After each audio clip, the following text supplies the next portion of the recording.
வாழ்க வளமுடன். ஓம் நமச்சிவாய. அனைத்து தமிழ் உள்ளங்களுக்கும் வணக்கம். நிகழும் மங்களகரமான குரோதி ஆண்டு சித்திரை மாதம் 18ஆம் நாள் புதன்கிழமை அன்று சித்தயோகம் கூடிய நன்னாளில் இந்த மகத்தான மே மாதம் பிறக்கின்றது.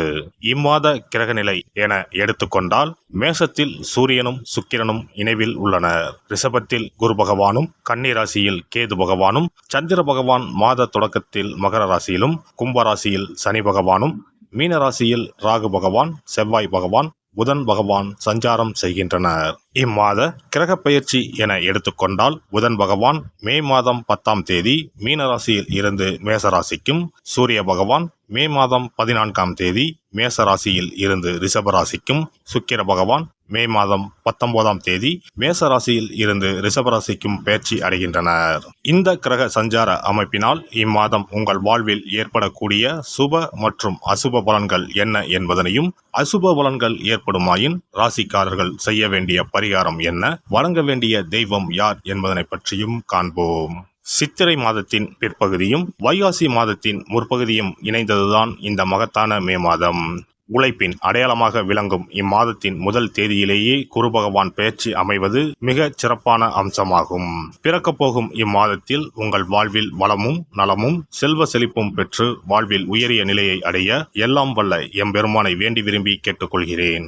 விவேகத்துடன் செயல்பட்டு எண்ணியதை நிறைவேற்றிக் கொள்ளும் கும்பராசி அன்பர்களே, பேச்சுக்களில் இருந்து வந்த தடுமாற்றம் குறையும். பூர்வீக விஷயங்களால் ஆதாயம் அடைவீர்கள். தர்ம காரியங்கள் மற்றும் திருப்பணி சார்ந்த செயல்களில் ஈடுபாடு உண்டாகும். எதிர்பார்த்த சில வரவுகளில் தாமதம் ஏற்படும். உடல் ஆரோக்கியம் சீராக இருக்கும். நண்பர்களிடத்தில் இருந்து வந்த கருத்து வேறுபாடுகள் விலகும். திறமைகளை வெளிப்படுத்துவதற்கான வாய்ப்புகள் அமையும். சமூக பணிகளில் மதிப்பும் மரியாதையும் மேம்படும். வியாபாரத்தில் புதிய விஷயங்களையும் நுட்பங்களையும் கற்றுக்கொள்வீர்கள். கடன் சார்ந்த சில உதவிகளில் அலைச்சல்கள் ஏற்படும். புதிய ஒப்பந்தங்களில் எதிர்பார்ப்புகள் நிறைவேறும். தெளிவான சிந்தனைகளின் மூலம் புதிய லட்சியங்களை உருவாக்குவீர்கள். மனதளவில் எதையும் சமாளிக்கும் மனப்பக்குவமும் தன்னம்பிக்கையும் அதிகரிக்கும். புதிய நண்பர்களின் அறிமுகம் கிடைக்கும். வழக்குகளில் இருந்து வந்த இழுபறிகள் குறையும். உடல் ஆரோக்கியத்தில் முன்னேற்றம் ஏற்படும். பொருளாதார விஷயங்களில் சற்று சிந்தித்து செயல்படவும். போட்டி பந்தயம் சார்ந்த விஷயங்களில் தனிப்பட்ட ஆர்வமும் ஈடுபாடும் ஏற்படும். கணவன் மனைவிக்கு இடையே புரிதலும் நெருக்கமும் அதிகரிக்கும். சுப நிகழ்ச்சிகளில் கலந்து கொண்டு மனம் மகிழ்வீர்கள். மனதிற்கு பிடித்த விதத்தில் புதிய வாகனங்களை வாங்குவீர்கள். பயணங்களின் மூலம் மகிழ்ச்சியான தருணங்கள் ஏற்படும். திட்டமிட்ட சில காரியங்களை எண்ணியபடி செய்து முடிப்பீர்கள். வியாபாரிகளை பொறுத்தவரை ஒரு விதமான மந்தத்தன்மை உண்டாகும். பயணம் சார்ந்த விஷயங்களால் ஆதாயம் ஏற்படும். கொடுக்கல் வாங்கலில் சூழ்நிலைகள் அறிந்து முடிவெடுக்கவும். கூட்டாளிகளின் ஆதரவு கிடைக்கும். ஒப்பந்தங்களை படித்து பார்த்து கையெழுத்து இடுவது நல்லது. இழுபறியான சில பணிகளை நுட்பமாக திட்டமிட்டு முடிப்பீர்கள். கூட்டாளிகளின் ஒத்துழைப்பு மனதிற்கு மகிழ்ச்சியை ஏற்படுத்தும். வியாபார ரீதியான பயணங்களால் லாபம் மேம்படும். மறைமுக போட்டிகளை வெற்றி கொள்வீர்கள். பணிபுரிவோர்கள் துரிதத்துடன் செயல்படுவது உங்கள் மீதான நன்மதிப்பை உண்டாக்கும். மேல் அதிகாரிகளிடத்தில் உங்கள் மீதான மதிப்பு உயரும். மனதிற்கு மகிழ்ச்சியான செய்திகள் கிடைக்கும். தன வரவுகளில் ஏற்ற இறக்கமான சூழல் உண்டாகும். பணிகளில் விருப்பமான இடமாற்றம் கிடைக்கும். அலுவலகம் சார்ந்த பயணங்களால் ஆதாயம் அடைவீர்கள். முதலீடு மற்றும் சேமிப்பு சார்ந்த விஷயங்களில் கவனம் செலுத்துவீர்கள். கலைஞர்களை பொறுத்தவரை உடன் இருப்பவர்கள் பற்றிய புரிதல் ஏற்படும். மற்றவர்களின் ரசனைத்தன்மைகளை புரிந்து கொள்வதற்கான தருணங்கள் கிடைக்கும். புதிய முயற்சிகளில் சில நுட்பங்களும் மாறுபட்ட அனுபவங்களும் ஏற்படும். அரசு சார்ந்த அங்கீகாரங்கள் தாமதமாக கிடைக்கும். சாமர்த்தியமான பேச்சுக்களின் மூலம் காரிய அனுகூலம் உண்டாகும். புதிய படைப்புகளை உருவாக்குவதில் சற்று ரகசியம் காப்பது நல்லது. பயணங்களின் மூலம் மாறுபட்ட அனுபவம் ஏற்படும். அரசியல்வாதிகளுக்கு எதிர்பார்த்த பொறுப்புகள் கிடைப்பதில் தாமதம் உண்டாகும். புதிய முயற்சிகளில் மாறுபட்ட அணுகுமுறையினால் வெற்றி அடைவீர்கள். சுயநலம் கலந்த பொதுநல செயல்களால் ஆதாயம் உண்டாகும். வழக்கு சார்ந்த விஷயங்களில் சாதகமான முடிவு கிடைக்கும். தொண்டர்களின் விருப்பங்களை புரிந்து கொள்வீர்கள். பெண்களை பொறுத்தவரை இம்மாதம் விலை உயர்ந்த பொருட்களின் சேர்க்கை ஏற்படும். புதிய மனை சார்ந்த வாய்ப்புகள் அமையும். குடும்ப பெரியோர்களின் ஆதரவு கிடைக்கும். உடன் பிறந்தவர்களின் எண்ணங்களை புரிந்து கொள்வீர்கள். தொழில் சார்ந்த பயணங்கள் சாதகமாக அமையும். மனதளவில் புதிய நம்பிக்கை உண்டாகும். புதிய தொழில்நுட்ப கருவிகளை வாங்குவீர்கள். உறவுகளின் வழியில் அனுசரித்து செல்வதன் மூலம் சாதகமான வாய்ப்புகளை உருவாக்கி கொள்ள முடியும். மாணவர்களுக்கு பாடங்களில் இருந்து வந்த கவனக்குறைவுகள் குறையும். எதிலும் ஆர்வத்துடன் ஈடுபடுவீர்கள். ஆசிரியர்களின் பாராட்டுகள் உத்வேகத்தை ஏற்படுத்தும்.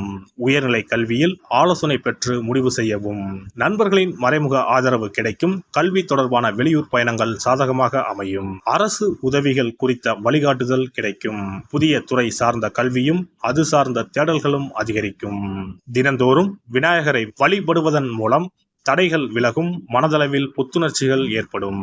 இம்மாத துவக்கத்திலேயே குரு பெயர்ச்சி இருப்பதனால் உங்களுக்கு அருகில் உள்ள குரு பரிகார ஸ்தலங்களுக்கு சென்று குரு பகவானை வணங்கி வரலாம். குரு பகவான் திட்டை வசிஷ்டேஸ்வரர் ஆலயத்தில் சுவாமிக்கும் அம்பாளுக்கும் இடையில் ராஜகுருவாக எழுந்தருளி அருள்பாலித்து வருகிறார்.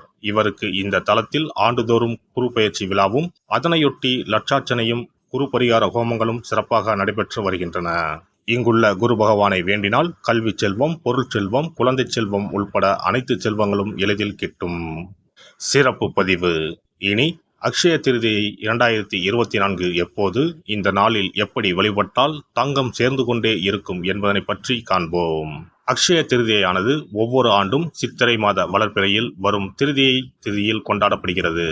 2024 ஆண்டில் மே மாதம் 10ஆம் தேதி வெள்ளிக்கிழமை வருகிறது. அன்று காலை 6:33 துவங்கி மே 11ஆம் தேதி காலை 4:56 வரை திருதியை திதி உள்ளது. மகாலட்சுமிக்கு மங்களகரமான வெள்ளிக்கிழமையில் இந்த ஆண்டு அட்சய திருதியை வருவதால் இது கூடுதல் சிறப்புடையதாகவும் அதிக முக்கியத்துவம் வாய்ந்த நாளாகவும் கருதப்படுகிறது. இந்த ஆண்டு அக்ஷய திருதியை அன்று அபுஜ முகூர்த்தம் இணைந்து வருகிறது. அன்றைய தினம் நாள் முழுவதும் அபுஜ முகூர்த்தம் உள்ளது. அபுஜ முகூர்த்தத்தில் எந்த காரியத்தை துவங்கினாலும் அது வெற்றி அடையும் என்பது நம்பிக்கை. அதனால்தான் இந்த நாளில் தங்கம் வாங்குவது மிகவும் மங்களகரமானதாக சொல்லப்படுகிறது.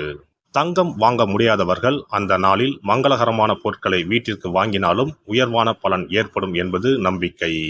புராணங்களின்படி திருமாலின் அவதாரங்களில் ஒன்றான பரசுராமர் அவதாரம் செய்தது அட்சய திருதியை தினத்தில்தான் என்று சொல்லப்பட்டு வருகிறது. அதனால்தான் இந்த நாளில் பெருமாளை வழிபடுவது உயர்ந்த பலனை தரும் என சொல்லப்படுகிறது. அக்ஷய திருதியை அன்று அதிகாலையில் எழுந்து குளித்துவிட்டு சுத்தமான ஆடைகளை உடுத்த வேண்டும். பிறகு கோவிலுக்கு சென்றோ அல்லது வீட்டின் பூஜை அறையிலோ விளக்கேற்றி வழிபட வேண்டும். பிறகு மகாலட்சுமி தாயாரையும் பெருமாளையும் வழிபட வேண்டும். அவர்களுக்குரிய மந்திரங்களை சொல்லி பூஜை செய்ய வேண்டும். அன்றைய தினம் மகாலட்சுமிக்கு நைவேத்தியமாக பால் பாயாசம் செய்து படைப்பது மிகவும் விசேஷமானதாகும். அவ்வாறு செய்ய முடியாதவர்கள் எளிமையாக பால் மட்டும் காய்ச்சி வைத்தும் வழிபடலாம். அக்ஷய திருதியை என்பது வசந்த கால விழாவாக கொண்டாடப்படுவதாகும். பெரும்பாலும் இது சித்திரை மாதம் வளர்பிறையின் 3ஆம் நாளில் கொண்டாடப்படும். இது பரசுராம ஜெயதி என்றும் கொண்டாடப்படுகிறது. சமஸ்கிருதத்தில் அக்ஷயா என்றால் எல்லையற்ற அல்லது நிலையான என்பதை குறிக்கிறது. எல்லை இல்லாத அதிர்ஷ்டம், செல்வ செழிப்பு ஆகியவற்றை தரக்கூடிய நாள் என்பது இதற்கு அர்த்தமாகும். புதிய தொழில் துவங்குவது, புதிய வேலையில் சேர்வது, புது வீடு குடிபோவது போன்றவை இந்த நாளில் செய்வது சிறப்பானதாகும். இது வாழ்வில் முன்னேற்றத்தை பெறுவதற்கான ஒரு நாளாக கருதப்படுகிறது. பெருமாளின் 6வது அவதாரமாக பரசுராமரின் அவதார தினமும் இதே நாளில் கொண்டாடப்படுகிறது. பல மங்கள நிகழ்வுகள் நடைபெற்ற நாள் என்பதால் இந்த நாளில் தங்களின் வாழ்வில் மங்களங்கள் நிறைய வேண்டும் என மக்கள் தங்கம், வெள்ளி வாங்குவதற்கான நாளாக இந்த நாளை கருதுகிறார்கள். திருதியை திதியில் என்ன செய்தாலும் அது பெருகிக் கொண்டே போகும் என்பது ஐதீகம். அதனால்தான் தங்கம் அதிகமாக சேர வேண்டும் என்பதற்காக இந்த நாளில் மக்கள் தங்கத்தை வாங்குவது வழக்கமாக வைத்துள்ளனர். அதோடு தங்கம் மகாலட்சுமியின் அம்சமாக கருதப்படுகிறது. எல்லாம் வல்ல இறையருளால் நீங்களும் உங்கள் அன்பு குடும்பமும் உடல் நலம், நீலாயுள், நிறை செல்வம், உயர் புகழ், மெய்ஞானம் ஓங்கி வாழ்க வளமுடன். இந்த வீடியோ பதிவு உங்களுக்கு பிடித்திருந்தால் லைக் பண்ணுங்க, கமெண்ட் பண்ணுங்க, ஷேர் பண்ணுங்க, மறக்காம சப்ஸ்கிரைப் பண்ணுங்க, பக்கத்துல இருக்கிற பெல் பட்டனை கிளிக் பண்ணுங்க. நன்றி, வணக்கம். ஓம் நமச்சிவாய. சிவாய நம.